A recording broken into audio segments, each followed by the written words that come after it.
नमस्कार दोस्तों, I welcome you to the learning academy YouTube channel. आज के वीडियो से हम लोग स्टार्ट करेंगे साइंस की सीरीज़, जो कि हमारी हेल्पफुल रहेगी पीसीएस के लिए, जिसमें हम लोग नोट्स के बारे में पढ़ेंगे। ये बेसिकली हमारे हेल्पफुल रहेंगे पीसीएस के लिए, यूपीएससी के लिए, आरओ एआरओ एग्ज़ाम के लिए, या फिर अदर जो हमारे स्टेट या बोर्ड एग्ज़ाम्स होते हैं उसमें जो बायोलॉजी की रिक्वायरमेंट रहती है उसके बारे में हम लोग उसके नोट्स के बारे में डिस्कस करेंगे। तो आज के वीडियो में, इस छोटे से वीडियो में हम लोग डिस्कस करेंगे सिलेबस के बारे में। बायोलॉजी का सिलेबस हो गया, फिजिक्स का सिलेबस हो गया और केमिस्ट्री का सिलेबस हो गया। इसके अंतर्गत क्या क्या हम लोग पढ़ेंगे उसको डिटेल में हम लोग डिस्कस कर लेंगे, फिर हम लोग आगे बढ़ेंगे। नेक्स्ट वीडियो से हम लोग स्टार्टिंग करेंगे कि क्या क्या हम लोग पढ़ेंगे। तो सबसे पहले देख लेते हैं बायोलॉजी का हमारा सिलेबस। इसमें हमारा जो पहला टॉपिक होगा प्लांट न्यूट्रिशन। प्लांट न्यूट्रिशन में हम देखेंगे कि प्लांट हमारे किस प्रकार अपना खाना बनाते हैं फोटोसिंथेसिस के थ्रू, और जो मोड ऑफ न्यूट्रिशन है इन प्लांट, जैसे हमारा ऑटोट्रॉपिक हो गया या हेटरोट्रॉपिक मोड ऑफ न्यूट्रिशन हो गया। उसके बाद जब हमारा प्लांट न्यूट्रिशन हो गया, मतलब फूड बन गया, उसके बाद हमारा टॉपिक आ जाएगा एनिमल न्यूट्रिशन।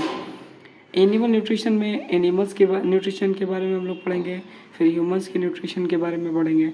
ठीक, उसके बाद जब इंसान खाना खा लेता है फिर उसका हमारा डाइजेशन होता है, तो उसमें हमारी जो प्रक्रिया या प्रोसेस आता है वो आता है रेस्पिरेशन। ठीक, तो रेस्पिरेशन हम पढ़ेंगे। थर्ड टॉपिक होगा हमारा रेस्पिरेशन के थ्रू हमारा डाइजेशन हो जाता है फूड का। फिर उस फूड का जब डाइजेशन हो जाता है तो उस फूड को पूरे बॉडी में पहुंचाना होता है, उसके लिए हम लोग पढ़ेंगे सर्कुलेशन के बारे में। ठीक, सर्कुलेशन में बेसिकली हमारा ब्लड सर्कुलेशन के बारे में पढ़ेंगे। ठीक, उसमें हार्ट भी आ जाएगा, हमारा फूड का ट्रांसपोर्टेशन कैसे होता है, एक्सक्रीशन। ठीक, जब हमारा जो वेस्ट प्रोडक्ट है वो बॉडी से कैसे निकल रहे हैं वो हम एक्सक्रीशन में बेसिकली पढ़ेंगे। इसके बाद हमारा जो टॉपिक आ जाता है वो आ जाता है एनिमल रिप्रोडक्शन। ठीक, अब इंसान खाना खा चुका है, उसका पाचन हो गया, उसके पास एनर्जी आ गई। अब इंसान अपने जैसे जो यूनिट्स हैं उनको रिप्रोड्यूस करता है, अपने जैसे दूसरे लोगों को जन्म देता है। इसमें हम लोग बेसिकली पहले डिस्कस करेंगे एनिमल रिप्रोडक्शन, जितने भी प्रकार होंगे एनिमल रिप्रोडक्शन को उसको हम लोग डिटेल में डिस्कस करेंगे। फिर हम लोग पढ़ेंगे प्लांट रिप्रोडक्शन के बारे में।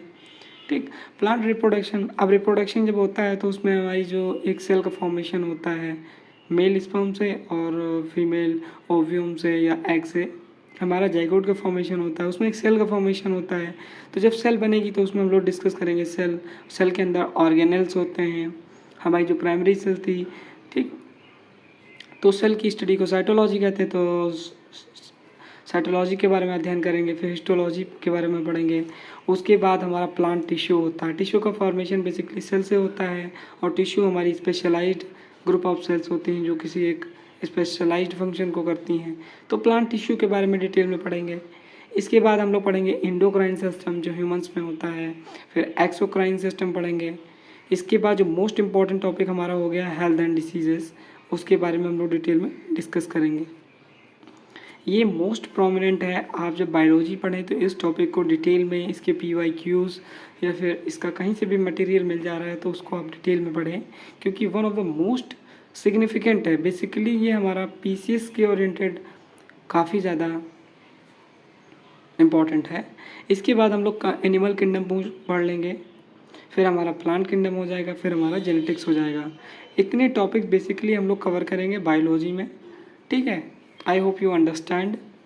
इसके बाद हमारा आ जाता है फिजिक्स में बेसिकली हमारे ज़्यादा टॉपिक्स हम लोग नहीं कवर करेंगे। जो मेन टॉपिक्स हैं जो एग्ज़ाम ओरिएंटेड हैं उनको ही हम लोग डिस्कस करेंगे। इसमें बेसिकली हमारा जो पहला टॉपिक आ जाता है फिजिक्स में वो हमारा हो जाता है रिफ्लेक्शन ऑफ लाइट।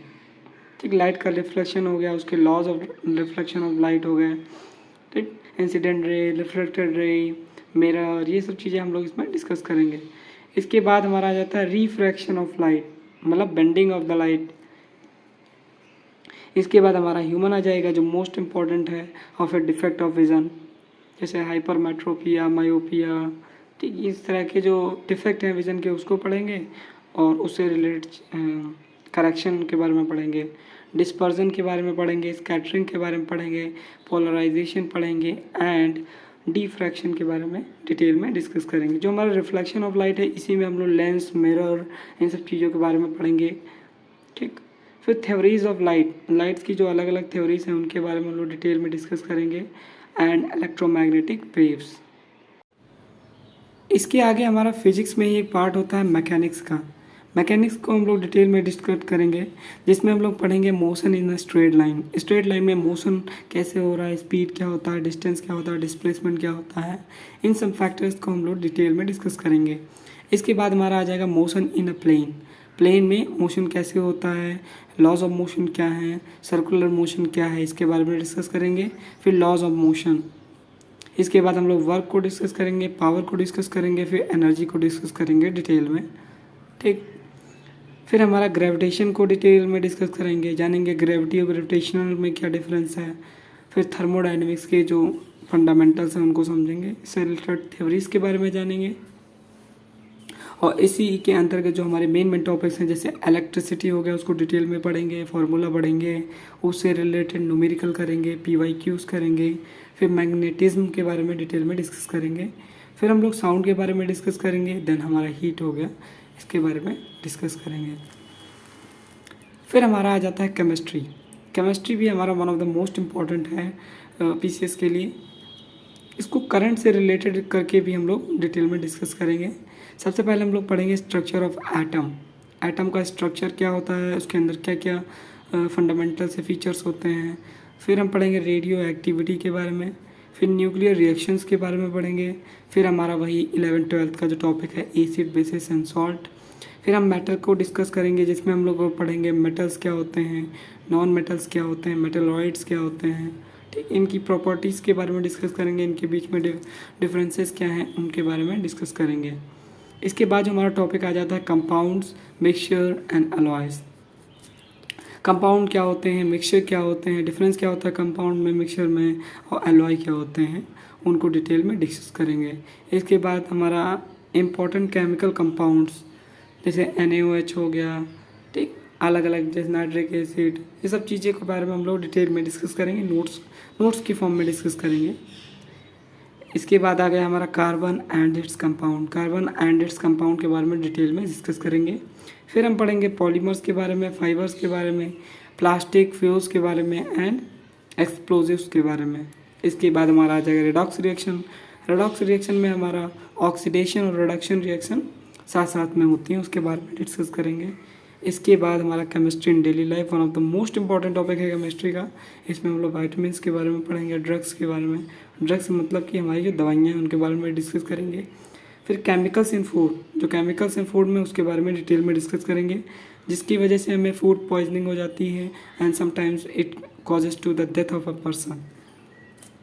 इसके बाद जो one of the most important topic है इसके अंतर्गत, जो केमिस्ट्री के अंतर्गत आता है, वो हमारा इन्वायरमेंट केमिस्ट्री हो गया, या डेली लाइफ की जो केमिस्ट्री है उसके बारे में डिस्कस करेंगे, जो मोस्ट इम्पॉर्टेंट है। इसके बाद हमारा पीरियोडिक टेबल्स के बारे में हम लोग डिस्कस करेंगे। तो ये बेसिकली हमारा सिलेबस था साइंस को लेकर, जो कि आपको हेल्पफुल रहेगा PCS में, UPSC में, and in the ARO exam and other state exams या बोर्ड एग्ज़ाम्स हुए, ठीक है। तो आशा करता हूँ वीडियो पसंद आया होगा। अगर आपको सारा डिटेल नोट्स में सब कुछ चाहिए तो आप हमारे चैनल के साथ कनेक्टेड रहें। Stay tuned, stay connected. Thank you, see you in the next, and जय हिंद दोस्तों।